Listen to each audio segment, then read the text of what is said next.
आज या ठिकाणी तुम्ही जे बेमुदत धरणे आंदोलन सुरू केलेलं आहे, त्यामध्ये तुमचा असा विषय या ठिकाणी लिहिण्यात आलेला आहे की सोलापूर शहरातील बेकायदेशीर रासायनिक ताडी, शेंदी व फुरूट बियर विक्रेते निर्मितीवर देसाई साहेब मेहरबान, या पाठीमागचा उद्देश काय आहे आणि आंदोलनचा विषय काय आहे?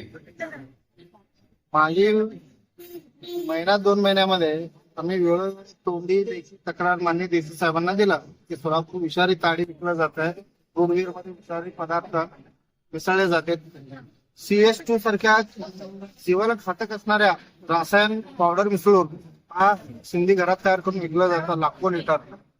तर याच्यावर तुम्ही कारवाई करावा असा सामाजिक कार्यकर्ता म्हणून आमची मागणी. तर या गोष्टीला त्यांनी चाल ढकल करत 1.5 महिने काढले. आज करू, उद्या करू, परवा करू, स्टाफ तिकडे आहे, इकडे आहे. तर ज्यावेळेस त्यांनी कारवाईला जायचं मागच्या बुधवारी वेळ आला, तर 10-15 मिनिटापूर्वी कारवाईला जाण्याच्या अगोदर सर्व धंदे चालू होते. आमचा माणसं त्या स्पॉटवर उभा राहून होत्या. तर यांनी अर्ध्या रस्त्यात गेल्यानंतर 10-15 मिनिटात पोहोचण्याच्या अगोदर सर्व धंदे तात्काळ बंद करण्यात आले, अचानक बंद करण्यात आले. तर याचा अर्थ आम्ही काय घ्यावा?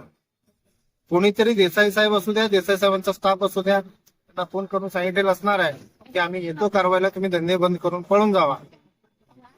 हा असा अनेक वेळा झालेला आहे. या अवैध धंदे निर्मिती आणि विक्रेते आहे यांना पाठबळ देण्याचं काम देसाई साहेब करत आहे का? 100% देसाई साहेबांचा या सर्व 2 नंबर धंद्यावाल्यांचा आर्थिक संबंध आहे. कारण त्या हे धंदा चालवणार आहे, CS2 पावडर घालून शिंदी तयार करणार आहे, त्यांच्या ऑफिसमध्ये येणं जाणं सारखं त्यांचा वावर आहे. त्यानंतर श्रीनिवास गौड, जगदीश अमूल, भंडारी कंपनी, अजून असे भरपूरसे शिंदी तयार करणारे समाज आहे, हा त्या देसाईच्या मूळ संपर्कात आहे. देसाईने जे 0 कर्मचारी ठेवून काही सामाजिक कार्यकर्ते आणि काही 0 पत्रकार आहेत त्यांना समोर ठेवून वसुली करतो, मध्यस्थी करतो, तडजोड करतो, अनेक वेळा समोर आले. आज जे आपण या ठिकाणी बेमुदत धरणे आंदोलनाची सुरुवात केली आहे, याच्यावर पुढील काळात आपली मागणी काय असणार आहे? मी येत्या शनिवारपर्यंत इथं आंदोलन करणार आहे. दखल नाही घेतलं, कारवाई नाही झालं तर मी सरळ मुंडे साहेबांच्या केबिन समोर जाऊन मांडी घालून बसणार आहे.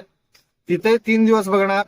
जर कोणी माझं दखल घेत नसेल तर मी तीव्र आंदोलन करत एक तर स्वतःला संपवेन, नाही तर त्यांना संपवेन.